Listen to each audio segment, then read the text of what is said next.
je me retrouve de nouveau à la direction de la police judiciaire sur ordre d'un magistrat qui a décidé d'ouvrir droit à la requête d'un membre du CCIF au motif que j'aurais dit Mokhtar Ben Kousskous et j'aurais parlé des chameliers polygames du 8e siècle. J'ai été convoqué un jeudi par la police sur ordre d'un magistrat et 24 heures après, le magistrat a dit on le convoque pour un procès le 6 novembre. C'est quand même incroyable. Je tiens quand même à rappeler que j'ai moi-même porté de multiples plaintes pour racisme, pour discrimination professionnelle, pour discrimination politique, pour discrimination raciale. Jusqu'à aujourd'hui, il n'y a pas une seule ouverture de procès pour les plaintes que j'ai moi-même déposées.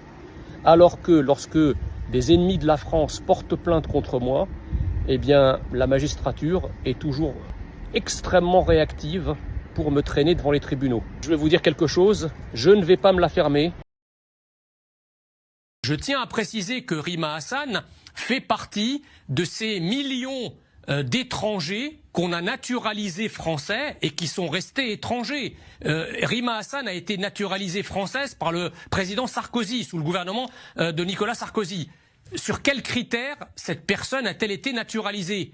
Quels critères identitaires, quels critères d'assimilation a-t-elle rempli pour avoir la nationalité française? Aucun. Donc aujourd'hui, si vous voulez, n'importe quel pays du monde qui aurait une Rima Hassan en son sein, la déchoirait de son mandat de député européen, parce qu'en fait elle n'est pas au Parlement européen payée par le contribuable européen et singulièrement le contribuable français pour parler de la Palestine, des Palestiniens et des Arabes.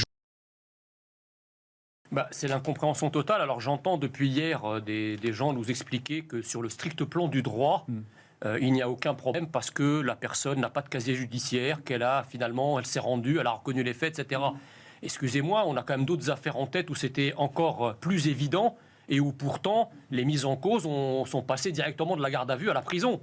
Quand vous pensez par exemple que l'année dernière, le policier Florian qui a stoppé Naël, qui aurait pu faire commettre de la mort de Camilla à ce moment-là, est passé de la garde à vue, il a fait 6 mois de préventive, alors que c'était un policier émérite, qui avait tout le temps été bien jugé par ses pairs, et qu'il a passé 6 mois en préventive. Mais quel danger représentait ce policier pour l'enfermer? Là, c'est un type qui tue une petite fille innocente, qui n'a rien fait.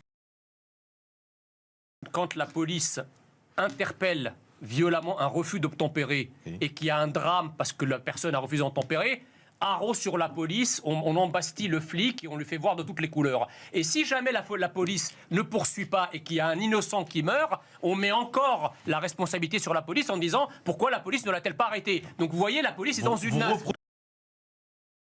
On va aller à l'Élysée. Non mais moi je comprends pas très bien parce qu'on nous dit que ces gens-là, la plupart c'est des réfugiés politiques. Ouais, ils fuient la violence et la guerre dans leur pays.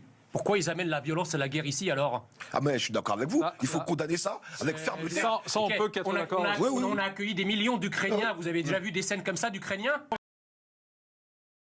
Le Hamas, ça a été dit, c'est une organisation tyrannique dont le fonctionnement est assez comparable au régime nazi ou à toutes les dictatures du XXe siècle. Et donc le Hamas, si vous voulez, se sert du moindre interstice qu'on lui laisse au prétexte d'avoir une trêve, de faire la paix, de l'humanitaire et tout ce que vous voulez. Le Hamas ne respecte rien d'autre que le désir d'assouvir la quantité de sang juif. Voilà. Il considère qu'Israël n'existe pas, il considère qu'Israël c'est une colonie illégitime, qu'il s'agit tout simplement d'abroger en expulsant les Juifs, de préférence en les boutant à la mer. Voilà la conception du...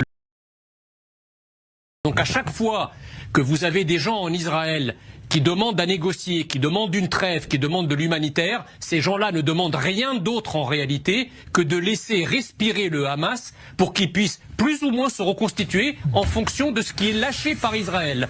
Donc c'est pour ça que Israël ne doit pas lâcher la pression.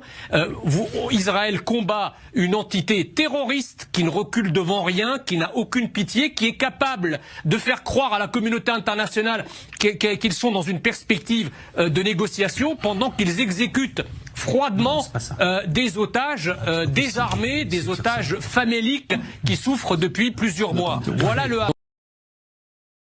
Je termine en disant que pour ceux qui comparent Israël au Hamas en disant finalement c'est bonnet blanc et bambonnet, le Hamas et Israël, c'est deux partis qui sont voilà respectables, vous constaterez qu'en Israël vous avez des gens qui manifestent contre Netanyahou, vous avez toute une partie de la classe politique et des citoyens de gauche ou progressistes qui contestent Netanyahou, qui sont autorisés à le faire. On ne voit pas du côté de Gaza des manifestations contre le Hamas. Alors vous allez me dire, même si il y a des velléités pour cela, ils n'osent pas le faire, mais ce simple argument suffit à accréditer la thèse que je défends, à savoir que nous ne sommes quand même pas devant des parties équivalentes et des parties comparables. Le Hamas est une organisation terroriste dont la seule issue est d'être éliminée. Israël est une démocratie qui doit continuer à vivre.